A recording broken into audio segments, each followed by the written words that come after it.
Hey everybody, my name is Logan Dykes. I am a junior at the University of Kentucky and I major in biosystems engineering. The topic for my presentation is going to be stream restoration effects on the environment. The purpose of this report is to investigate how stream restoration projects affect the environment. The audience that I'm targeting for this report is going to be undergraduate students seeking an internship with the Kentucky Transportation Cabinet's Division of Environmental Analysis. I previously interned there last summer. It was a wonderful experience, and there was a few stream restoration projects we looked at.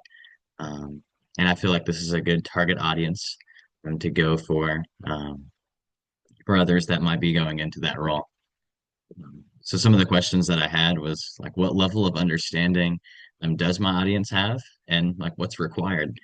Um, I know for me, I didn't have a lot of understanding of stream restoration practically and what that looked like.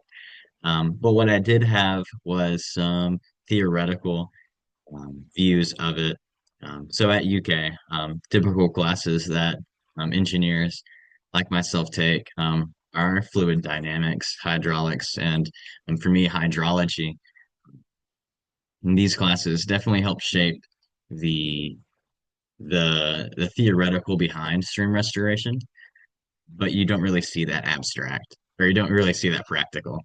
Um, but fortunately enough, according to the division's website, what they look for in interns are interns that have a willingness to learn and take direction. And I can testify they um, are okay with whatever background you're coming from.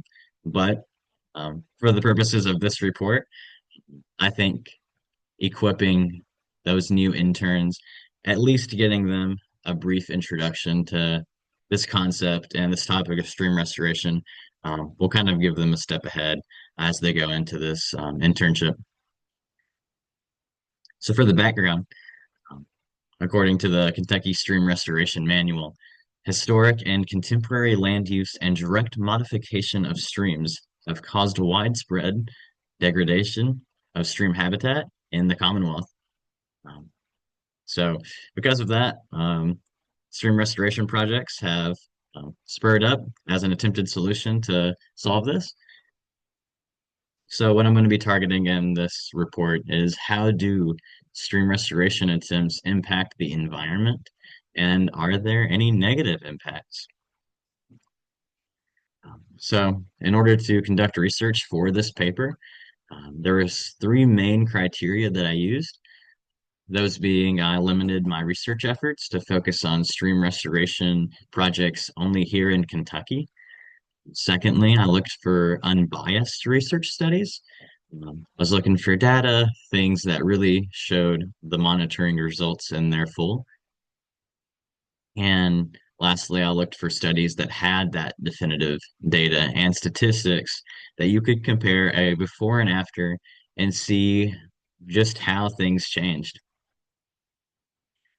And for completed work, this showcases some of the findings that I was able to discover in my research.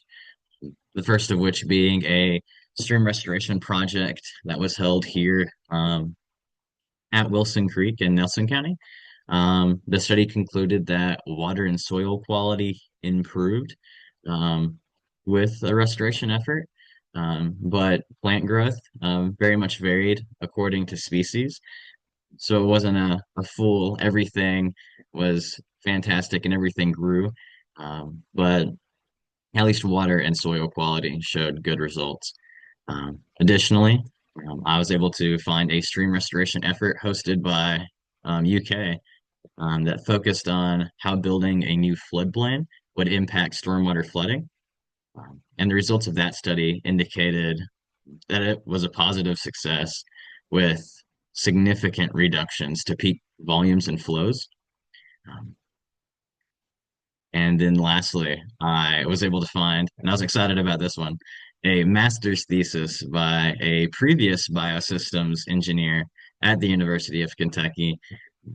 And his research concluded this following statement. That biological communities are significantly affected by watershed scale processes that are not altered by stream restoration, such as watershed impervious cover and nutrient enrichment. Um, so, all of that to say, with the data and the findings in general, my completed work has led to some positives for stream restoration. It clearly has safety, success, reducing those stormwater volumes and flows. It increases soil quality and water quality, which is great.